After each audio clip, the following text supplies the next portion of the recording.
ఓం గం గణపతయే నమః. ఐం సరస్వత్యే నమః. ఓం శ్రీ గురుభ్యో నమః.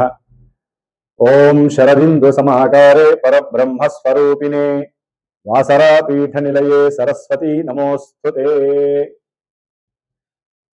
వీక్షించేటటువంటి ప్రేక్షక అభిమానులందరికీ నూతన సంవత్సరం 2026 సంవత్సరం జనవరి 1 నుంచి కూడా డిసెంబర్ 31వ తేదీ వరకు ఈ సంవత్సర కాలం అంతా కూడా మనకి అంతరిక్షంలో ఉన్నటువంటి గ్రహాల యొక్క సంచారాన్ని గనక మనం గమనించినట్లయితే ముఖ్యంగా వీటిల్లో ఔటర్ ప్లానెట్స్ అయినటువంటి 4 గ్రహాలు, వాటిల్లో గురుడు, శని, రాహువు, కేతువు. అంటే లెక్క ప్రకారము ఉగాది పర్యంతము, అంటే పరాభవనామ సంవత్సరం ఉగాది సంవత్సరం రోజున చెప్పేటటువంటి సంవత్సర పంచాంగం వేరు. దాంట్లో వర్షలగ్న కుండలి, అలాగే మనకి జగర్లగ్న కుండలి అని దాని ప్రకారము ముఖ్యంగా గ్రహాలకి పట్టేటటువంటి ఆధిపత్యం పోర్ట్ఫోలియోస్ అని ఉంటాయి అన్నమాట. ఆ పోర్ట్ఫోలియోస్ని బట్టి ఏ ఏ గ్రహము ఏ ఏ రాజుగాను లేకపోతే సైన్యాధికారిగా ఆ విధంగా మేఘాలు ఎప్పుడు వర్షిస్తే ఎంతవరకు పర్వతాల్లో పడతాయి, ఇవన్నీ కూడా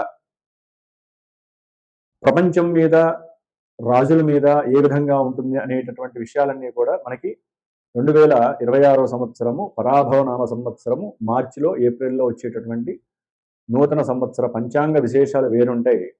ఇప్పుడు ఆంగ్ల సంవత్సరం అంటే ప్రపంచం మొత్తం కూడా మరి న్యూమరికల్ సిస్టమ్ మీద మనం ఆపరేట్ చేసే ఫోన్లు కావచ్చు, కంప్యూటరింగ్ సిస్టమ్ కావచ్చు, లేకపోతే మనం నిత్యము తెల్లారి చూసేటటువంటి గడియారాలు కావచ్చు, మనం పెట్టే సంతకాలు కావచ్చు, ప్రతిదీ కూడా న్యూమరికల్గా సంఖ్యని ఆధారపెట్టి ఉంటాయి. కాబట్టి ఆ సంఖ్యాశాస్త్ర ప్రకారం చూసినట్లయితే కనుక అట్లాగే మనకి చాంద్రమానము, సౌరమానము అని ఉంటాయి.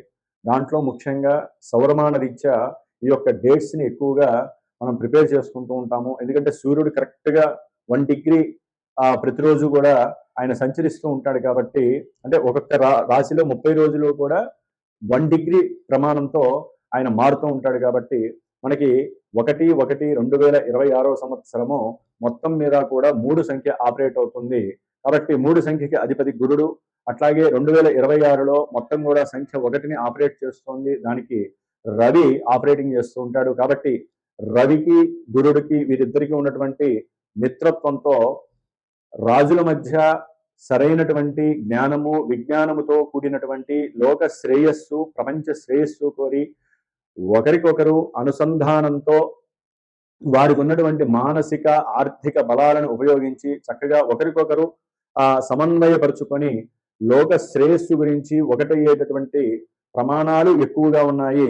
అట్లాగే లోక అభీష్టము, లోక శ్రేయస్సుని ఆలోచించుకొని ఉద్దేశించుకొని ప్రతి దేశము ఓకే యుద్ధాలు వస్తాయి, అంటే గ్రహాలను బట్టి యుద్ధాలు జరుగుతాయి, ఎన్నో ప్రమాదాలు వస్తాయి, మృత్యుఘంటికలు, ఎన్నో రకాలైనటువంటి సమస్యలు వచ్చే అవకాశాలు ఉన్నాయి, అగ్నిపర్వతాలు పేరుతాయి. అట్లాగే మనకు ఉన్నటువంటి మంచు కొండల్లో ఉన్నటువంటి లావా బయటకు వచ్చే పరిస్థితి ఉంది. మంచు కొండలు కరిగిపోయి ఎన్నో ఉప్పెనులు వచ్చే ప్రమాదాలు ఉన్నాయి. వాయుపరమైనటువంటి ప్రమాదాలు అంటే ఆకాశయానంలో అది రాకెట్లు కావచ్చు, లేకపోతే ఏరోప్లేన్స్ కావచ్చు, చిన్న చిన్న ఎయిర్ క్రాఫ్ట్స్ ఏవైనా సరే ఎన్నో ఇబ్బందులు పడేటువంటి అవకాశాలు ఉన్నాయి. అట్లాగే ముఖ్యంగా భూగర్భానికి సంబంధించి పెట్రోలియం ప్రోడక్ట్స్ విషయంలో కావచ్చు, లేకపోతే బొగ్గు గనులకి సంబంధించిన విషయాల్లో ఇట్లా ఎన్నో విషయాలలో ఎన్నో ఇబ్బందులు, ఎన్నో ప్రమాదాలు జరిగే అవకాశాలు ఉంటాయి. ఇవి ప్రపంచానికి సంబంధించినవి. అయితే మనకి ముఖ్యంగా 12 రాశులు, ముఖ్యంగా మేషాది 12 రాశులు ఉన్నాయి మనకి. ఆ రాశుల వారికి ఈ యొక్క 2026 సంవత్సరంలో గ్రహస్థితి ముఖ్యంగా రాహువు, శని, కేతువు, అట్లాగే గురుడు వీరున్నటువంటి స్థానాలు. ఎందుకంటే వీళ్ళు మారుతూ ఉంటారు. గురుడు దాదాపుగా మార్చి 17-20 తారీఖుల్లో వక్రం ఆపేసేసి రుజుమార్గంలో ప్రయాణం చేస్తూ ఉంటారు. ఆయన దాదాపుగా జూన్ వరకు కూడా ఆయన ప్రయాణం చేస్తూ జూన్న ఫస్ట్ వారంలో ఆయన కర్కాటక రాశి ఉచ్చస్థితికి వస్తారు. ఆగస్టులో మళ్ళీ నక్షత్రం అంటే పుష్యమి నక్షత్రంలోకి మారుతారు. అట్లాగే చివరిలో మళ్ళీ నవంబర్ డిసెంబర్లో ఆయన ఆశ్లేష నక్షత్రంలోకి మారుతారు. ఇట్లా నక్షత్రం మారినప్పుడల్లా కొంతమంది రాశుల వారికి ప్రభావాలు మారుతూ ఉంటాయి. గురుడు ఉచ్చలో ఉన్నప్పటికీ కూడా ఆ నక్షత్రానుసారం ప్రభావాలు మారుతూ ఉంటాయి. అట్లాగే శని కూడా దాదాపుగా ఈ జనవరి 20వ తేదీ నుంచి సొంత నక్షత్రంలో గడువు పెడుతున్నారు. మరి శని యొక్క నక్షత్రాలైనటువంటి శని యొక్క రాశుల్లో కుంభరాశిలో రాహు అనేటటువంటి పాపగ్రహం ఉంది. కాబట్టి ఇక్కడ బలము అనేటటువంటిది ఎక్కువగా ఉంది శనీశ్వరుడికి. కాబట్టి రాహుకేతువులు కూడా ఆయన కూడా రాహు అనేటటువంటి సొంత నక్షత్రంలో దాదాపుగా సెప్టెంబర్, అక్టోబర్ వరకు ఉంటారు.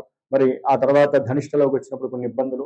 మరి ప్రెసెంట్ జనవరిలో జనవరి ప్రకారం చూస్తే కనుక జనవరి నుంచి మే 1, మే 15 వరకు కూడా గ్రహస్థితులన్నీ కూడా ఇటు ధనస్సు, మకరము, కుంభము, మీనము ఈ యొక్క రాశుల్లోనే గ్రహాలన్నీ సంచరిస్తుంది.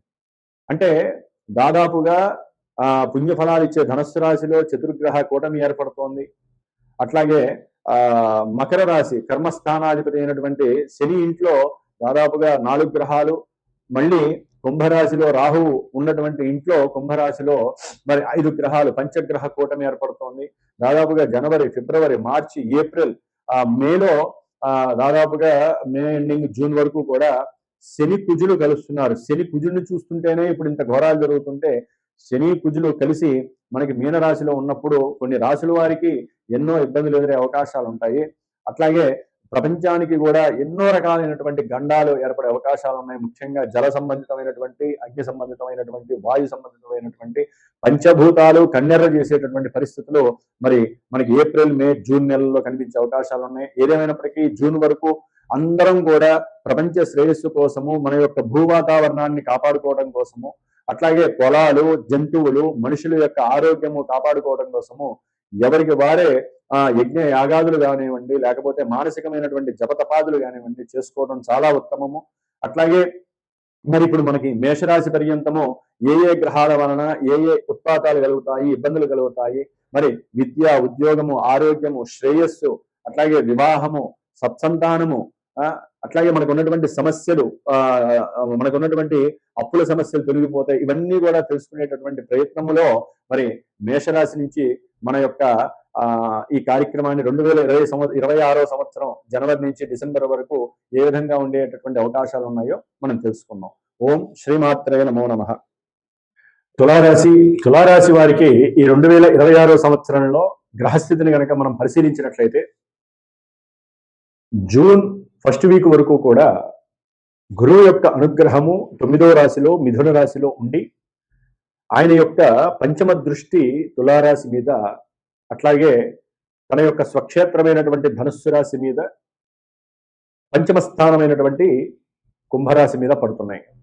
దీనివలన ఎవరైతే తాము ఉన్నటువంటి ఊరికి దూరంగా విదేశాలలో ఉన్నారో, ఉద్యోగ నిమిత్తమై బాగా కష్టపడి ప్రయత్నాలు చేస్తూనే ఉన్నారో వారందరికీ కూడా సాధ్యమైనంత వరకు అనుకూలత ఏప్రిల్, మే తర్వాత, మార్చి ఎండింగ్ తర్వాత ఏదైనా కొంత అనుకూలత కలగడానికి అవకాశాలు ఉన్నాయి.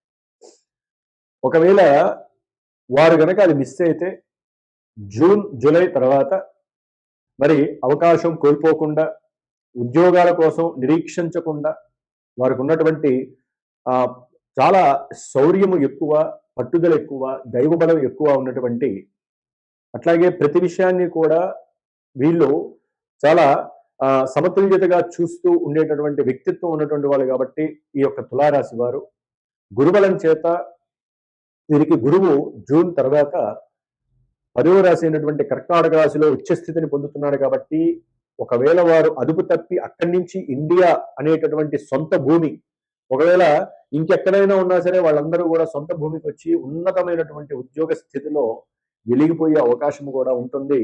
ఆ ప్రయత్నాలు కూడా వారికి సఫలీకృతం అవుతాయి.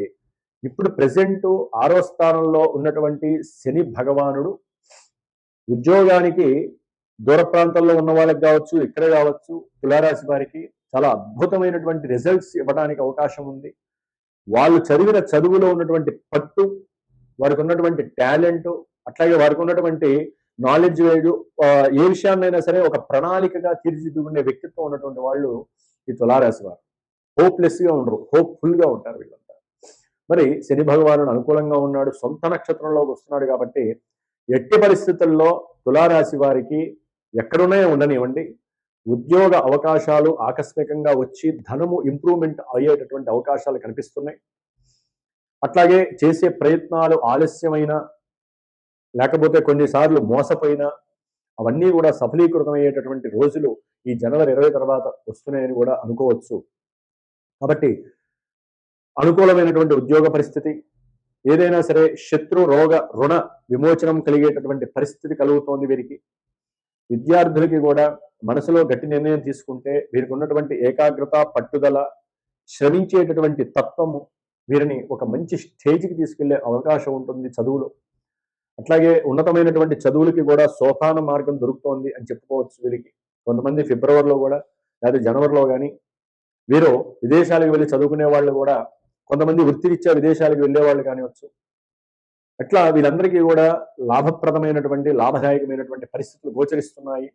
అట్లాగే తులారాశి వారికి లాభంలో ఉన్నటువంటి కేతువు ఒక్కోసారి చేతికి అందినట్టే ఉద్యోగ అవకాశాలు కావచ్చు, చదువు విషయంలో కావచ్చు, కొంతమంది సినిమా యాక్టర్స్ కావచ్చు, షేర్స్ మంచిగా పెరుగుతాయి అనుకున్నటువంటి వాళ్ళకి కొన్ని అవకాశాలు మిస్ అవుతున్నా మార్చి తర్వాత వీరికి అవకాశాలు వీరి చేతిలోకి వచ్చే అవకాశాలు ఉన్నాయి. చక్కటి లాభస్థితి కనిపిస్తోంది. అట్లాగే రాహు పంచమంలో ఉండి సొంత నక్షత్రంలో ఉన్నాడు కాబట్టి ప్రేమికులు చాలా కష్టపడాలి. వారు అనుకున్న అభీష్టం నెరవేరాలంటే. వివాహ అవకాశాలకి ఉన్నప్పటికీ కొన్ని అడ్డంకులు వీరిని ఇబ్బంది పెట్టే అవకాశాలు ఉన్నాయి. అట్లాగే వీరు ఏదైనా కొంతమంది వ్యాపారస్తులు ఐరన్లో కానివ్వండి, లేకపోతే కొన్ని కెమికల్స్ రంగంలో కానివ్వండి, వైద్య రంగానికి సంబంధించినటువంటి ఉత్పత్తులు కొన్ని ఉంటాయి, ఔషధాలు, డ్రగ్స్. ఆ డ్రగ్స్కి సంబంధించినటువంటి విషయాల్లో కానివ్వండి వీరు లాభాన్ని ఆర్జించే అవకాశాలు ఉంటాయి. కాబట్టి వీరు కొంచెం శ్రమించాలి, బాగా ఆలోచనలు కరెక్ట్గా చేయాలి, శత్రువుల్ని రూపు మార్చుకోవాలి. అసలు శత్రువు భావన అనేది వీరికి కూడా కలగకూడదు. అలా ఉన్నప్పుడే వీరు చక్కటి వృద్ధిని పొంది ఉంటారు. అట్లాగే వీరికి ముఖ్యంగా ఇప్పుడు ప్రెసెంట్ 3వ స్థానంలో దాదాపుగా జనవరి, ఫిబ్రవరి మాసంలో ఉన్నంతలో అనుకూలంగానే ఉన్నాయి. దాని తర్వాత మే 15, 20 వరకు కూడా మిగతా గ్రహాల యొక్క అనుసంధానము కొంచెం కష్టతరంగా ఉండేటటువంటి అవకాశం ఉంటుంది. అంటే చతుర్గ్రహ కూటమి, పంచగ్రహ కూటమి ఇవన్నీ కూడా వీరిని ఇబ్బందులు పెడుతూ ఏదో రకంగా ఆరోగ్యపరంగా, తండ్రి యొక్క ఆర్థిక పరంగా అనుకున్న అభీష్టాలు ఒక్కోసారి నెరవేరుతాయి అనుకుంటే అవి పోస్ట్ పోన్ అవటము, అట్లాగే ధన విషయంలో ఒక్కోసారి ఇబ్బందులు పడటము, విద్యకి వ్యతిరేకత కలగటము, విద్యలో విఘ్నాలు కలగటము, కొంతమందికి అనుకోకుండా ఇల్లులు కొనుక్కోవటము, వ్యాపారంలో ఉన్నతమైనటువంటి స్టేజ్కి వెళ్ళటము, ఒక్కోసారి వ్యాపారంలో పడిపోవటము, వ్యాపారంలో నష్టాలు కలగటము. ఇట్లా గ్రహాలు 4 చప్పున అలా బుధుడు, శుక్రుడు, రవి, కుజులు కలిసి వెళ్ళి రాహుతో కలుస్తారు మార్చిలో, ఫిబ్రవరి ఎండింగ్ తర్వాత. అప్పుడు కొన్ని సిచ్యువేషన్స్ వీరికి లాభదాయకంగా ఉంటాయి కొంతమందికి. అంటే ఇవన్నీ కూడా ముఖ్యంగా ఒక్కోసారి ఇంత లాభం జరగట్లేదండి, మా జాతకంలో కొన్ని కష్టాలే ఉన్నాయి, మేము ఎన్ని రకాలుగా విద్య కావట్లేదు, వివాహం కావట్లేదు, సంతానం పుట్టట్లేదు, అట్లాగే అనుకున్న కార్యాలన్నిటిలో ఎదురైతే వెళ్తున్నామండి అనేటటువంటి వాళ్ళు చాలామంది ఉంటారు. వాళ్ళు తప్పకుండా మీ యొక్క జాతక చక్రాన్ని పర్యవేక్షించుకోండి. సరైనటువంటి మాలాంటి గురువుల దగ్గర మీరు మీ జాతకాన్ని చక్కగా చూపించుకోండి. నమ్మకమైనటువంటి వ్యక్తుల దగ్గర చూపించుకొని అసలు మీ జాతకంలో అసలు మీ మనసులో ఏముంది. కొంతమందికి వివాహం కావట్లేదనే క్షోభ వలన అనారోగ్యాలు వస్తాయి, చుట్టూ ఉన్న వాళ్ళు హేళన చేస్తారు. కొంతమంది పెళ్లిళ్ళే డబల్ పెళ్లిళ్ళు అయ్యే వాళ్ళు కూడా ఉంటారు. అసలు వాళ్ళకి పెళ్లి నిలకడగా ఉండదు. కొంతమంది చదువుకుందాం అనుకుంటారు, చదువు మధ్యలోనే ఆపేస్తారు. ఇవన్నీ జన్మజాతకం మనకి అద్దంలో కనిపించినట్టు చూపిస్తుంది. మరి ప్రెసెంట్ ఇప్పుడు ఈవెంట్ అవుతుందా లేదా అన్నది కూడా దశ, అంతర్దశ, విదశలు మనకి సూచిస్తాయి. ఇవేమీ లేవు. ప్రశ్న జ్యోతిష్యం చాలా అద్భుతంగా పనిచేస్తుంది. దేనికైనప్పటికీ కూడా మీరు మీకున్నటువంటి మానసిక చర్యలకి వ్యతిరేకంగా ఉండకుండా మనసులో దైవ ధ్యానము, మన యొక్క ధర్మాన్ని నిలబెట్టేటటువంటి శ్లోకాలు, తత్వాలు, లేకపోతే ఏదో ఒక దేవాలయంలో ప్రదక్షిణాలు చేస్తూ, లేదండి ఇవన్నీ చేశాము మాకు ఫలితం రావట్లేదు. కొంతమంది రియల్ ఎస్టేట్ రంగంలో కావచ్చు, లేకపోతే వ్యాపారస్తులు కావచ్చు, అడ్డంగా మునిగిపోయిన వాళ్ళు ఉంటారు, క్లోజ్ అయిపోయిన వాళ్ళు ఉంటారు, అసలు పైకి లేవలేనటువంటి పరిస్థితులు. వాళ్ళకి మంచి మార్గాన్వేషణలో ఎన్నో రకాలైనటువంటి పూజలు, తంత్రాలు, హోమాలు ఇలా ఎన్నో ఉన్నాయి. నమ్మాలి, నమ్మి ఆరాధించాలి. ఒక గురువుని మీకంటూ ఏర్పాటు చేసుకోవాలి. ఏ పూజ కరెక్ట్గా చేస్తే మనం 10 రూపాయలు ఖర్చు అయినా సరే మనం పైకి లేవాలి, మళ్ళీ మన యొక్క ఉత్సాహాన్ని మనం పెంచుకోవాలి. ఈ విధంగా ఉండగలిగితే తప్పకుండా తులారాశిలో ఇలాంటి సంఘటనలు చాలా మందికి ఉన్నాయి. కాబట్టి తప్పకుండా అందరూ కూడా ధర్మాన్ని పాటించండి, అట్లాగే ధర్మాన్ని రక్షించండి. మన యొక్క తత్వానికి ధర్మానికి ఎవరైనా ఎదిరిస్తే వారితో లౌకికంగా జ్ఞానపూర్వకంగా మాట్లాడండి. అనవసరమైనటువంటి నోరు పడేసుకోవటం, జారవేయటం చేయకండి. కోపావేశాలు అస్సలొద్దు. ఇప్పుడు కాలం అసలు బాలేదు. జూన్ తర్వాత తప్పనిసరిగా వీరికి కొన్ని విషయాలలో, గృహ విషయంలో కావచ్చు, మీరు ప్రయత్నం చేసే ప్రయత్నాల్లో కావచ్చు, విద్య విషయంలో కావచ్చు, చాలా చాలా అనుకూలమైన ప్రయత్నాల ఫలితం కనిపిస్తోందని తులారాశి వారు మాత్రము ధైర్యంగా ఉండండి. అన్ని అనుకూలమైన పరిస్థితులే మీకు కనిపిస్తున్నాయి. కొంచెం వీలుంటే దుర్గాదేవి ఆరాధనని ఏదో శ్లోక రూపకంగానో, చండీ సప్తశతి పారాయణ చేయించుకోవడం ద్వారానో ఏదో రకంగా మీరు దాన్ని ఆ యొక్క రాహుగ్రహ దోషాన్ని పోగొట్టుకోవడానికి కాస్త దుర్గాదేవిని ఆరాధించండి. మీ మేధస్సు 1కి 10 GB లెవెల్స్ లో పెరిగే అవకాశం దుర్గాదేవి మీకు ప్రసాదిస్తుంది. ఓం దుమ్ దుర్గాయే నమో నమః.